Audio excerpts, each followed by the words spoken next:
Hi everyone, good day ma'am. By the way, I am Jonaros M. Solis and this is the continuation for our report and our topic which is the action research design. So I will be tackling to you all the steps in conducting an action research study. So let's begin. In the steps that follow, remember that action research is a dynamic, flexible process and that has no blueprint exist for how to proceed. However, several steps in the process can illustrate a general approach for your use. So action research does not follow one fixed or perfect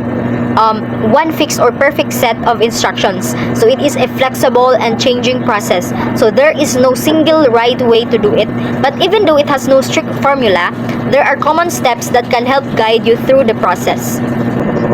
Let's begin with step number 1, which is to determine if action research is the best design to use. So this step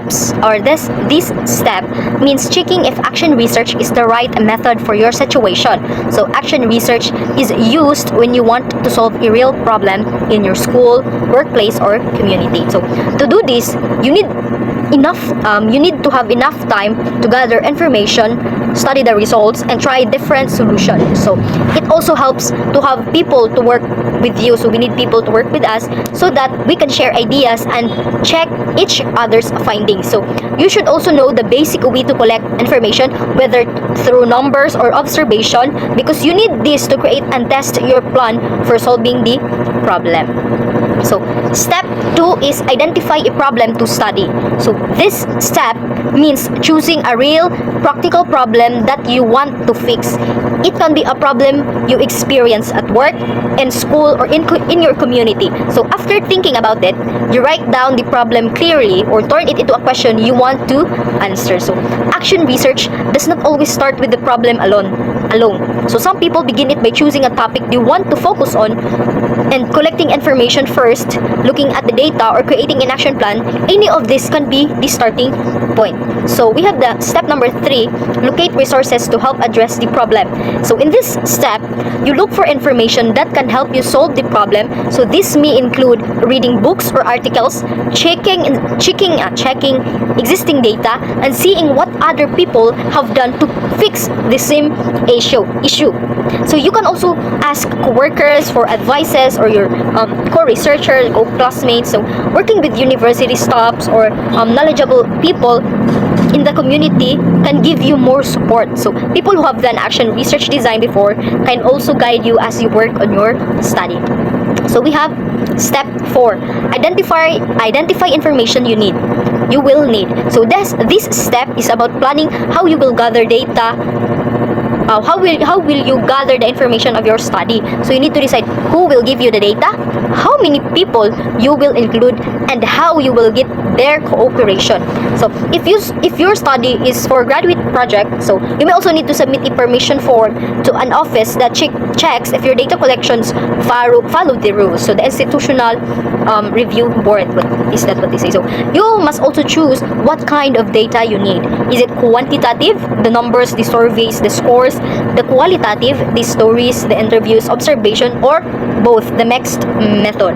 So one author, si Mills in 2011, grouped data sources into 3 simple types. So we have the illustration, the figure above my head. So we have the 3, experiencing, inquiring, and examining. So let's put it into simple terms. So when we say experiencing, it is about observing and writing notes. When we say inquiring, correct me if I'm wrong, it is about asking people questions. And third is examining, using documents or records. So your choice depends on the question you want to answer, the time you have, and the people and the resource available, the availability. So using more than one type of data gives you a clearer understanding of the problem, but for beginners, it is better to keep it simple so that the information is easier to manage. So we have step 5, implement the data collection. So this step means actually gathering the information you planned. It may take time, especially if you many sources if you have many sources like surveys, interviews, and observations. So the people you ask may also be busy, so you need to be patient and flexible, of course. So make sure to keep careful and accurate record. So organize your data properly and check if the information you collected is clear and reliable. So these steps help make your data collection smooth and trustworthy. So step number 6 is analyze the data. So this means looking carefully at the information you collected to understand what is it telling you. So you can analyze the data yourself or ask help from others or from your instructor or teachers or the people who are good at analyzing information. You may also show your result to others to get their opinions on what the findings mean. So most of the time, simple data analysis is enough, like counting how many people answered a certain way or looking the basic patterns. The main goal is to keep your analysis simple so you can clearly see what the problem is and what action might help solve it. So we have step number 7, so develop a plan for action. So this means creating a plan based on what you learn from the data. Your plan could be simple or detailed. So it could be a new teaching practice you want to try, or a new approach to handling a problem, or a plan to share your finding with others, like in your school teachers or school leaders. So you can write the plan alone or work with others. What matters, take note, is that you now have the clear idea of what steps is to try. You have a clear idea of what steps to try in solving the problem. So we have the last steps, or we have the last step number 8, implement the data and reflect. Of course, we have to reflect.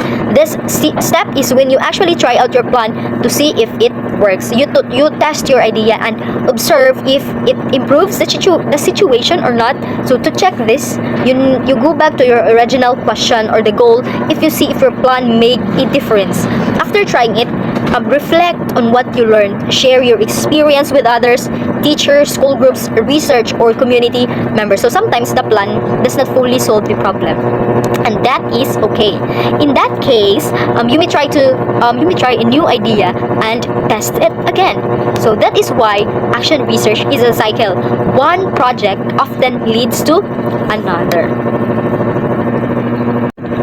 So next we have the how do we evaluate an action research study? So to evaluate an action research study, consider using the following criteria to assess its quality. So these criteria are applicable to both practical action research, and PAR. So to judge if the action research study is good or not, you can check if it meets this standard. So we have our first standard. May standard talaga siya. First is focuses on an issue in practice or an issue in the local community. So it focuses on the real problem in the school, workplace, or community. Second is to collect multiple sources of data, often quantitative and qualitative, to help address the problem. So it uses different kind of information like numbers, observation, to understand the problem better. So the research, third is collaborates with others during the study to find the best solution. So the researchers, or we researchers, works with other people, not alone, to find the best solution. So fourth, we have show respect for all collaborators, so they are equal partners in the action research process. So everyone involved is treated with respect and their ideas are valued equally. So we have advance a plan of action for trying to solve the problem. So it presents a clear plan for how to try solving the problem. So reflect on or his or her own development as professional. So the researchers, we need to reflect on our own learning and growth throughout the project. So help to enhance the lives of participants by solving a problem, empowering them, changing them, and providing them with new understanding. So the study improves or help the people involved, such as solving an issue, giving them confidence, or helping them understand something better. So we have develops a plan recommending changes to practice. So it suggests changes that can improve practices in the future. So last is reports the research in a way that is understandable and useful to audience, including their professionals. So it is written clearly, so other teachers, professionals, or community members can understand and use it. We can all benefit from it. So that's it.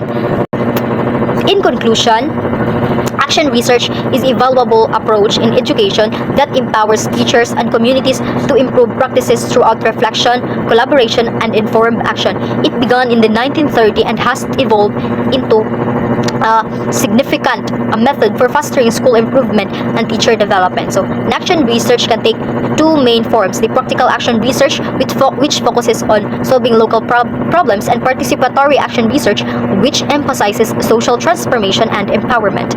Its process involves continuous inquiry, planning, acting, observing, and reflecting, allowing educators to refine their methods and share outcomes with others. So, ethical considerations are essentials as researchers must ensure voluntary participation, respect, and transparency throughout the study. Overall, the action research promotes a meaningful change by connecting theory to practice and supporting both personal and institutional growth. So that's it for our report. I hope that you understand something and we have gained a new knowledge. So thank you so much, everyone. God bless and stay safe. Bye bye.